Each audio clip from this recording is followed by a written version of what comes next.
great person, good friend, managing partner of Maveron, wonderful venture capitalist. I've enjoyed working with you so much, and as a person in the coaching field, very different than most of my other clients. Very, very different. Most are in big corporations, a lot of nonprofits. You've met many of them. Great people, just different. I'd like to do a couple of videos about what I've learned from you. Great. One is exit strategy. A concept I've learned from you that is critical in venture capital. If you don't ever sell the company, you don't get the money back. Right? Exactly. You got to sell it. I mean, it's nice to build it up, but someday you got to sell it or else you don't get a return.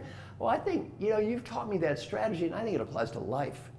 I've really thought about my own life, and I'm 68, getting a little older, and I'm thinking, my own exit strategy. When I leave this place, what do I want to leave behind? And I think it's very healthy for all of us to look at the concept of an exit strategy in various phases of life. Any job that you have, even a corporate job, you're not going to stay there forever. You need to think about, what's my exit strategy? When I coach people, one of the first things I tell them, if I tell you to leave, leave.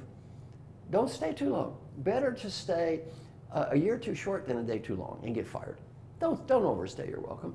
And I think it's very healthy for all of us as we journey through life to have an exit strategy. So my suggestion to everyone listening is, think of the concept of exit strategy no matter what phase of life you're in. When you're a young person thinking, where do I want to end up? You want to live your life without regrets. If you're in the mid phase of life, think about, what's that next job for me? What is the promotion? What am I looking for? What do I want? How do I get out of this one and go to the next one? And then, especially important for people my age, I've done programs with people who are my age about, what are you going to do the rest of your life? Well, how can I leave this maybe CEO job and then go into another phase of life?